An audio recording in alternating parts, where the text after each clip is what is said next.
Please subscribe my channel. Like and share my video. बंदर और खरगोश की दोस्ती। एक बड़े से जंगल में एक बंदर और एक खरगोश बड़े प्यार से रहते थे। दोनों में इतनी अच्छी दोस्ती थी कि हमेशा एक साथ खेलते थे। एक दिन खेलते खेलते बंदर ने कहा, मित्र खरगोश, आज कोई नया खेल खेलते हैं। बताओ, कौन सा खेल खेलने का मन है तुम्हारा? आज हम लोग आंख मिचोली खेलते हैं। ठीक है, खेलते हैं, बड़ा मजा आएगा। दोनों ये खेल शुरू करने ही वाले थे कि तभी उन्होंने देखा कि जंगल के सारे पशु पक्षी इधर उधर भाग रहे हैं। बंदर ने लोमड़ी से पूछा, अरे ऐसा क्या हो गया है, क्यों सब भाग रहे हैं? एक शिकारी जंगल में आया है, इसलिए हम सब अपनी जान बचाकर भाग रहे हैं। तुम भी जल्दी भागो, वरना वह तुम्हें पकड़ लेगा। इतना बोलकर लोमड़ी तेजी से वहां से भाग गई। शिकारी की बात सुनते ही बंदर और खरगोश भी डरकर भागने लगे।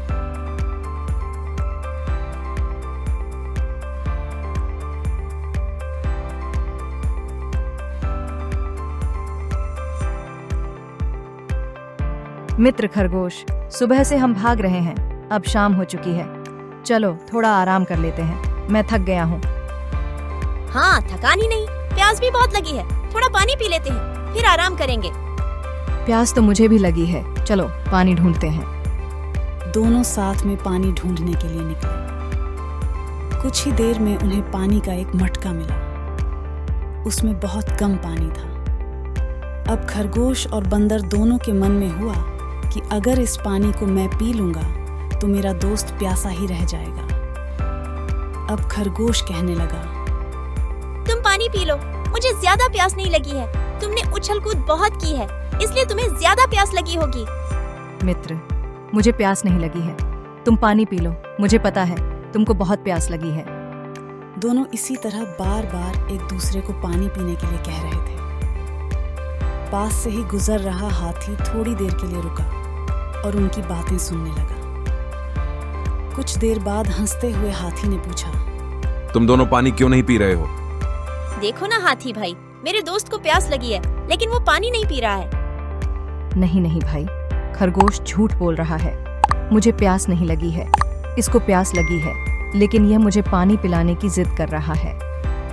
तुम दोनों की दोस्ती बहुत गहरी है। हर किसी के लिए यह एक मिसाल है। तुम दोनों ही इस पानी को क्यों नहीं पी लेते हो? इस पानी को आधा आधा करके तुम दोनों पी सकते हो। खरगोश और बंदर दोनों को हाथी का सुझाव अच्छा लगा। उन्होंने आधा आधा करके पानी पी लिया और फिर थकान मिटाने के लिए आराम करने लगे। कहानी से सीख। तो बच्चों, हमें इस कहानी से ये सीख मिली कि सच्चे दोस्त हमेशा एक दूसरे का ख्याल रखते हैं।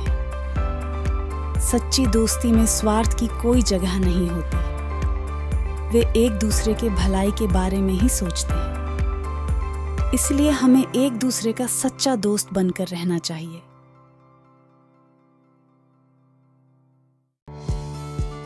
लोमड़ी और बैल की कहानी। एक बार जंगल में बैलों का एक झुंड एक साथ घास खा रहा था।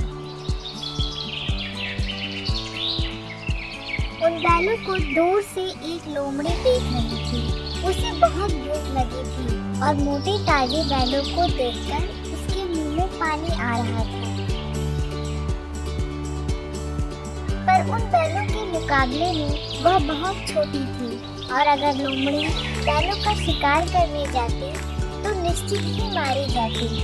इसी वजह से लोमड़ी कुछ कर नहीं पा रही थी। अभी लोमड़ी अपनी ही सोच में खोई हुई थी कि तभी उसने देखा कि 3 भेड़ियों ने उसे घेर लिया है और बस उसे मारना ही चाहते हैं। लोमड़ी उन्हें देखकर बहुत डर जाती है, पर तभी वह अपना दिमाग चलाती है और कहती है, तुम लोग मुझे मारकर खाना चाहते हो, यह बात मैं जानती हूँ, लेकिन मुझे मारकर भी तुम लोगों का पेट नहीं भरेगा, क्योंकि मेरे अंदर तो बस हड्डियाँ ही हैं, मांस तो है ही नहीं। लोमड़ी, तुम्हारी यहाँ कोई चालाकी नहीं चलेगी। अब तो हम तुम्हें मार ही डालेंगे। मुझे छोड़ दो और इसके बदले में वहाँ देखो, बैलों का झुंड है।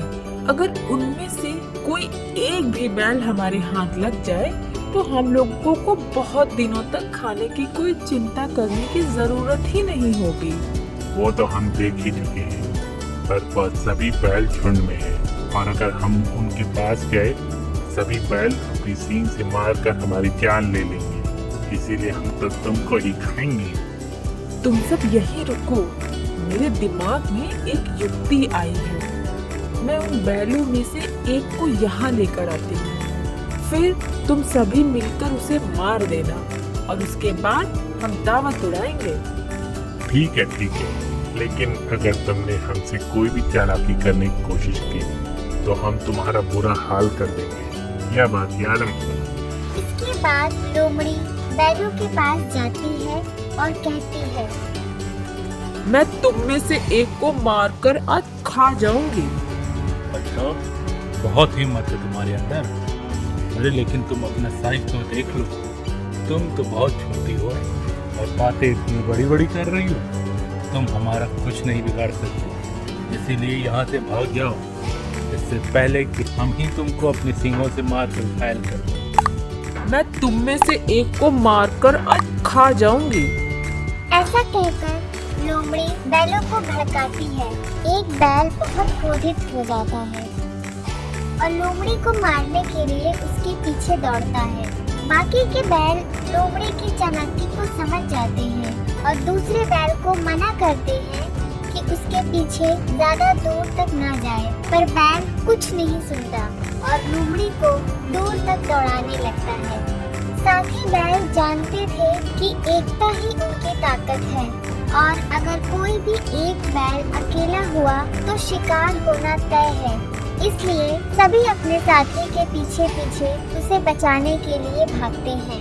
उधर लोमड़ी बैल को अपने पीछे पीछे भगाते हुए भेड़ियों के पास ले आती है और जैसे ही भेड़िए बैल पर हमला करने वाले होते हैं तभी पीछे से उसके साथी बैल आ जाते हैं। सभी बैलों को एक साथ देखकर भेड़िया और लोमड़ी दोनों ही डर जाते हैं और वहाँ से भाग जाते हैं। इस बार लोमड़ी की चालाकी काम नहीं आती, क्योंकि बाद में भेड़िए उसे ही मारकर खा जाते हैं और बैलों की एकता उनको अपना एक साथी खोने से बचा लेती है। कहानी से सीख। तो बच्चों, हमें इस कहानी से ये सीख मिली कि एकता में शक्ति होती है। अगर हम अकेले किसी मुसीबत का सामना करते हैं तो हो सकता है कि हम उस मुसीबत का सामना नहीं कर पाए, लेकिन अगर हम लोग में एकता हो तो हम लोग किसी भी मुसीबत का सामना आसानी से कर सकते हैं।